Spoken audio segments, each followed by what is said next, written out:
Okay, good morning, guys. So today I'm going to start with hyperemesis gravidarum, one of the small topic in obstetrics, but important from the exam point of view. After doing this, I'll move on to the diabetes mellitus in pregnancy. Then, if we have some time left, then we talk about multiple gestation, okay, in pregnancy or multiple pregnancy. Now we are towards the end of the obstetrics. Only few of the topics are left behind after I finish today's class. Maybe I need one more classes for that. Fine. So let's move on. First of all, we should know what are the causes of vomiting in pregnancy, because hyperemesis gravidarum means excessive vomiting during pregnancy.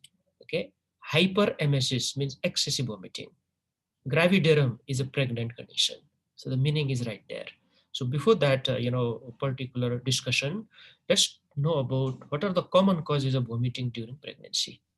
Now, the causes may be related to the pregnancy, and causes may be unrelated or not related to the pregnancy.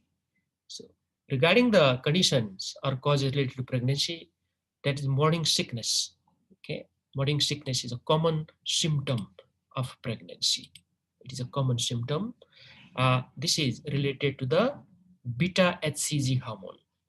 Hyperemesis gravidarum, that's what we are going to talk in today's class, and even severe preeclampsia, which occurs definitely after 20 weeks of gestation. So during that time, there would be a vomiting as well. Now, preeclampsia, you all know, you have recently studied. Okay, let me ask this question once again. What is preeclampsia? Anyone? It is sir, hypertension plus proteinuria, sir. Very good, excellent. And if you want to talk a little bit symptoms, then it would be severe preeclampsia like headache, vomiting. Okay, there may be involvement of the liver, there may be involvement of the kidney. The organ dysfunction will occur along with hypertension and proteinuria, and we call it severe type of preeclampsia. If those organ dysfunction are not occurring, then we call it mild type of preeclampsia. Okay, so vomiting can occur in severe preeclampsia. Now, the causes which are not related to the pregnancy, look at the medical conditions here. UTI, especially pyelonephritis, hepatitis, very common cause of vomiting, caused by viral hepatitis. Diabetic ketoacidosis, if the lady is suffering from type 1 diabetes, ketoacidosis is one of the complications, and vomiting is quite common there. Uremia, uremia means renal failure, especially chronic type of renal failure. So vomiting is also common there. So with non-specific features. Now, related to surgical causes, intestinal obstruction, cholecystitis, and peptic ulcer disease. Now, this peptic ulcer can be included under medical, causes also. So, because the treatment, can be done by medicine or surgery. That's why it is written like that. Regarding the gynecological causes, twisted ovarian cyst or other painful condition can also lead to vomiting. Remember, vomiting is one of the very non-specific symptom in case of medical or surgical conditions. Whenever the lady or the person is having excessive pain somewhere in the body, there would be vomiting. So simple excessive pain can result in vomiting. And similarly, so many other conditions are there. Now with this, let's enter into the hyperemesis gravidarum discussion. See here, it's a severe type of vomiting of pregnancy, which has got deleterious effect on the health of the mother and or incapacitates her in day-to-day activity. This is a severe type of vomiting. It's not ordinary type. The lady keep on vomiting for a long time or excessively, which leads to some, deleterious effect on the health of the mother. Means we don't expect that type of effects to develop. We'll talk about that, everything. And she has to be admitted in the hospital for the control of this. Or even if she stays at home, she cannot indulge herself in day-to-day activity because of a sickness which is developed by this. It affects almost 0.3 to 2% of the pregnancy. So quite common. And an increased risk of a preterm birth and low birth weight baby can occur as a result of hyperemesis gravidarum. It is more common in the first trimester, but some ladies, they continue to develop this in the second trimester as well. And if that is the scenario, then there may be preterm birth or low birth weight baby. Now, the reason for this is because of a lot of complication which develops as a result of hyperemesis gravidarum. What happens? She keep on vomiting. Whatever food she takes, she quickly vomit it out. Whatever fluid she drinks, she will vomit it out. So she will suffer from malnutrition. As a result of that, the developing baby will also suffer. Electrolyte imbalance will be there. Vitamin deficiencies will be there. So a lot of problems will happen. Regarding the etiology, it is unknown. Really do not know what is the cause for this. But there is a relation with excessive beta HCG production. We all know from where this beta HCG is produced. Yes, from where it is coming. Sensation Trophoblast. From sensation trophoblast. Okay, good. You can simply say placenta, okay? Because that is a quite acceptable answer. If you say syncytial trophoblast, it's even better. It's even better. Exactly. So that is beta HCG or human chorionic gonadotrophic hormone. The beta is the active component. That's why we keep on calling beta. Yeah. Hence, it is associated to hydatidiform for mole or multiple pregnancy more often than the other. And what is the relation here? Hydatidiform for mole has more production of beta HCG, and multiple pregnancy has also more production of beta HCG. So whenever there is more beta HCG production, there is a higher chance of hyperemesis gravidarum development. Vomiting is primarily physiological, but psychological factors may affect the apparent severity as well. Okay, so psychological factors also play a role there. First of all, it is physiological, there is no doubt. Then later on, even if there is not much problem, or maybe, we have started treatment or something like that, the lady was getting IV fluid, still she keep on vomiting for some more days or some more weeks. And psychological factor also may play the role there. Let's move on. What is the pathogenesis? What is really happening there?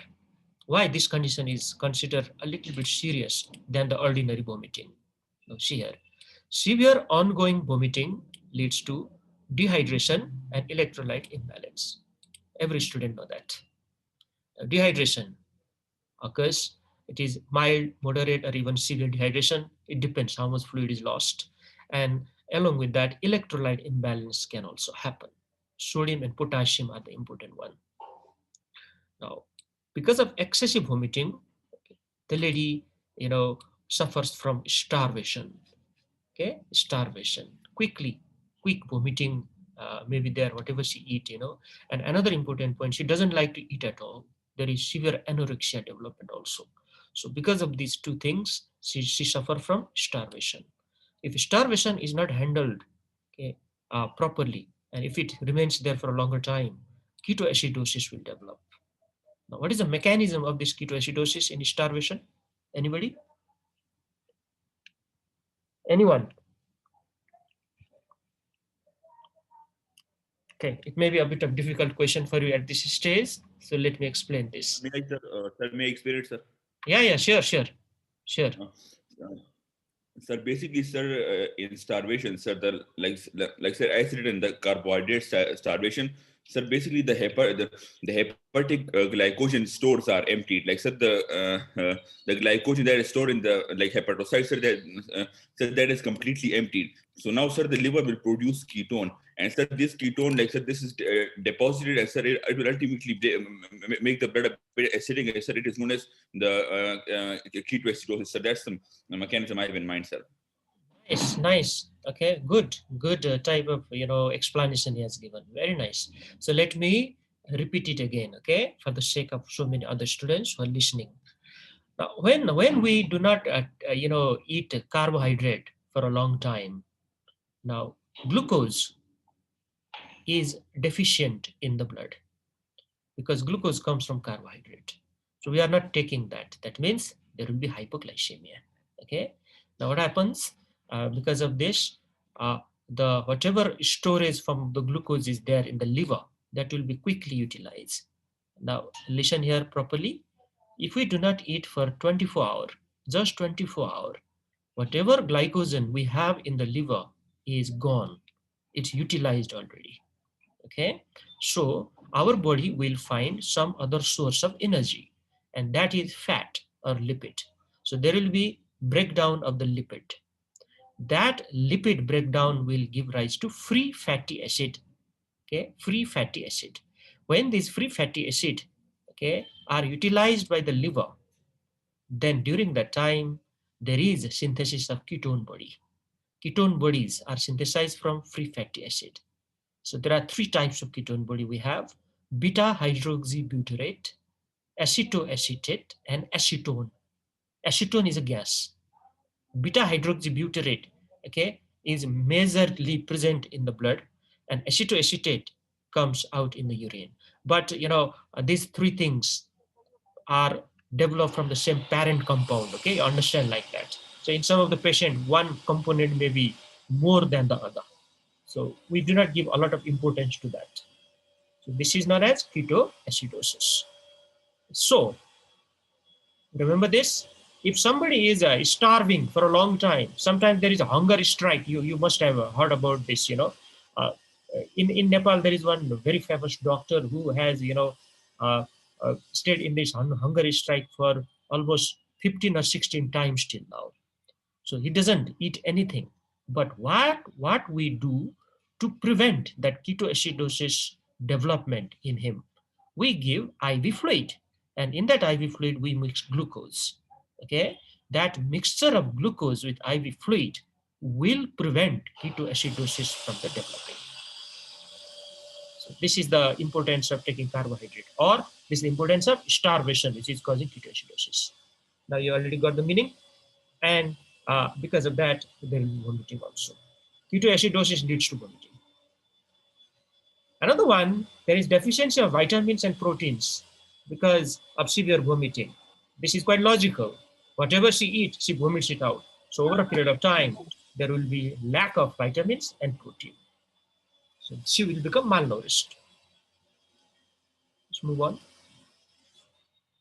Now, all of you, please focus on this slide. This is a highly informative one. Morning sickness is one of the commonest symptoms during pregnancy. If that morning sickness is excessive or vomiting is excessive, we call it hyperemesis gravidarum. So one of the problem is it results in dehydration. See here, it results in dehydration.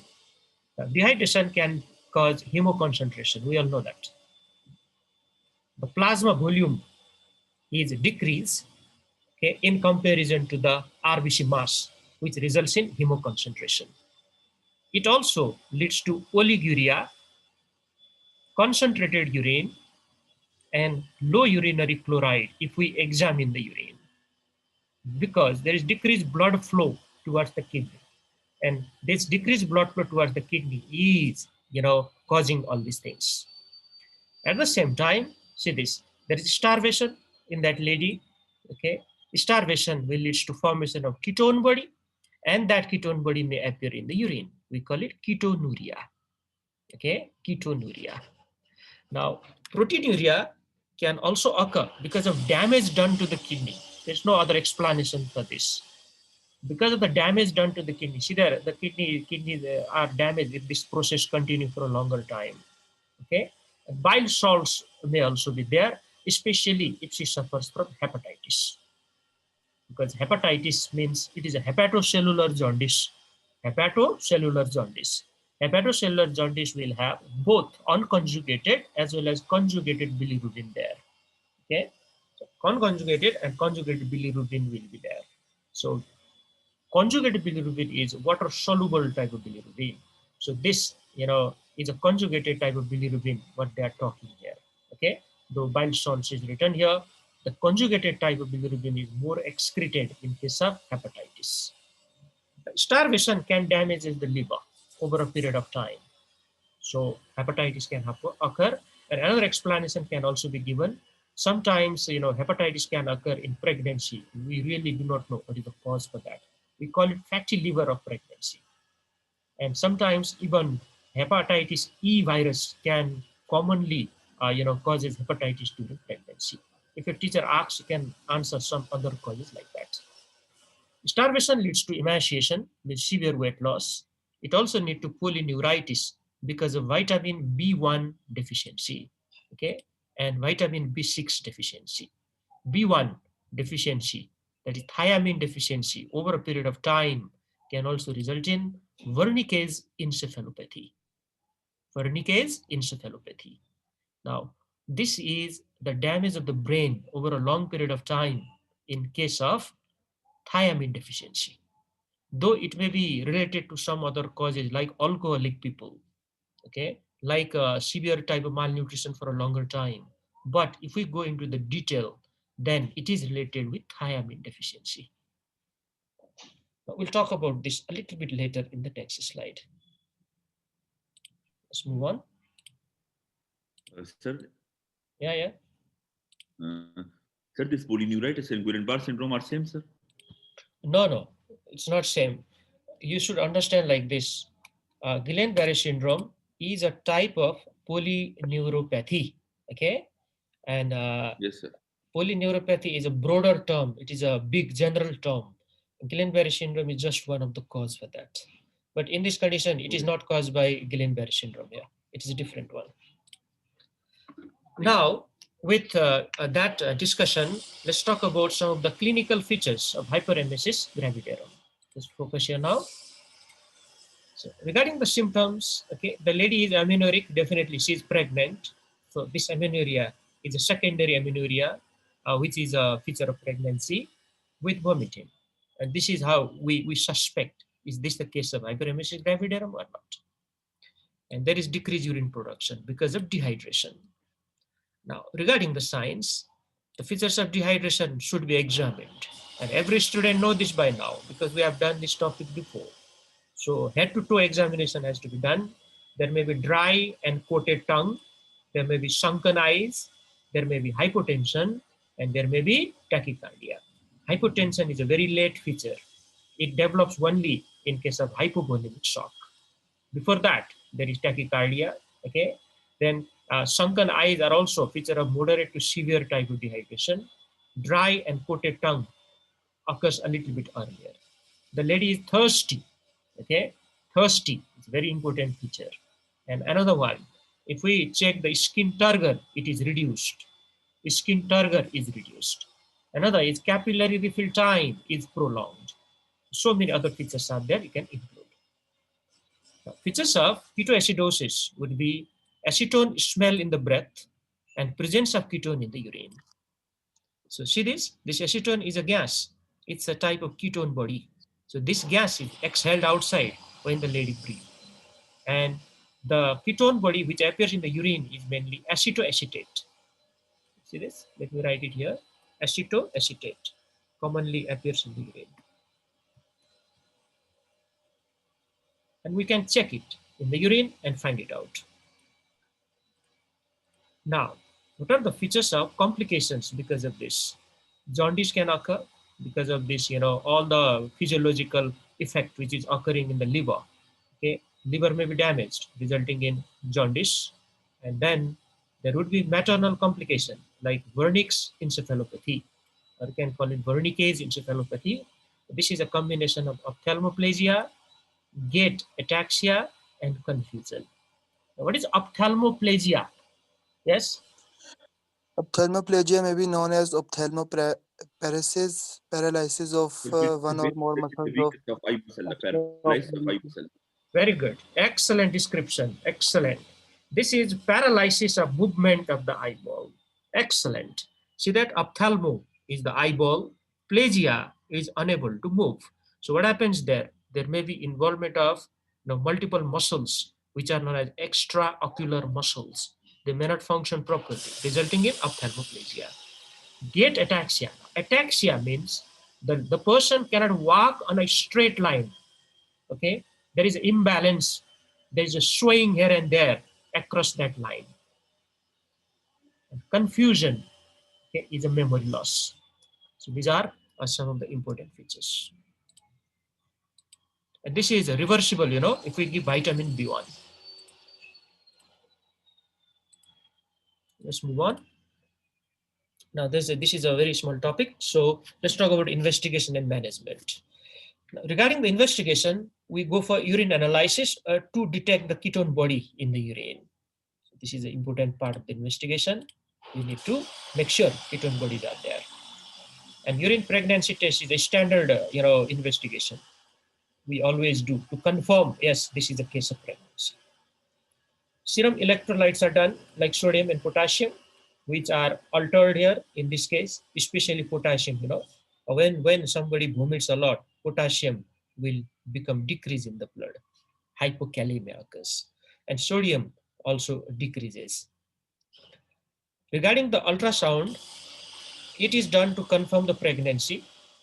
It is done to exclude hydatidiform mole or multiple pregnancy. Hydatidiform mole is called molar pregnancy. I'll take a class about this, maybe in next week, because this is an important topic for you. It is also, it will be discussed in gynecology as well, hydatidiform mole. And in this condition, there is a, very high level of HCG production. And that HCG is responsible for this type of condition known as hyperemesis gravidarum. Multiple pregnancy, same explanation. To exclude other causes like medical, surgical, or gynecological, ultrasound would help us a lot. Ultrasound will help us a lot. Sometimes there may be some other surgical causes of vomiting like cholecystitis, and ultrasound will pick that up very clearly. Now, finally, what's the management? We have to give IV fluid. There's no doubt about it because the lady is dehydrated. Now, see here, how much IV fluid we need to give. The total amount of fluid in 24 hours is around 3 liters. So you have to give that much amount of fluid, but this is a bit of a rough estimation. We can exactly evaluate how much fluid she lost from the body and how much fluid she needs. It's a practical type of discussion. 1.5 liters of 5% dextrose and 1.5 liters of ringer lactate is mixed, okay, out of these 3 liters. So we usually give the fluid like this. Sometimes we can also give normal saline, but do not give a normal saline excessively. You know why? Okay, normal saline can result in hyperchloremic metabolic acidosis. So we usually do not give that. If a larger volume of fluid is necessary, we go for ringer lactate, but we mix dextrose to that ringer lactate in this case. First, you correct what is the dehydration with ringer lactate, and for the maintenance fluid, you give 5% dextrose along with that fluid. I will never correct dehydration by giving dextrose containing fluid. I'm sure you know this already. But after the dehydration is corrected, to prevent from the ketone body development, I will give dextrose containing fluid. That is the mechanism. Extra amount of 5% dextrose equal to the amount of vomitus and urine in 24 hours is to be added just to make sure the extra fluid loss is supplemented. Now, what is the role of drugs here? Antiemetics like promethazine or metoclopramide can be tried. Okay, can be tried if it is excessive type of vomiting.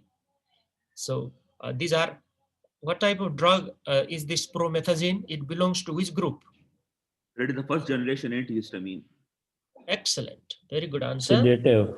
Very good. This is a sedative or first generation antihistamine drug.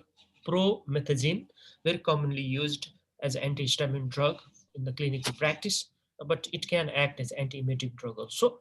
Metoclopramide is a proper antiemetic drug. Now, corticosteroid can be tried, but really we do not know whether it helps or not. Okay, some of the obstetrician may be trying it, hydrocortisone or prednisolone. Nutritional support has to be given properly. Add vitamin B complex in IV fluid, especially in ringer lactate, especially thiamine has to be given. But other vitamins are also, it's better to give, because she is malnourished. She's vomiting everything out. So it is a good idea if we supplement vitamin B complex along with the IV fluid. Monitor for urine output, ketone, vital signs, and serum electrolytes. These are the standard protocols of the management.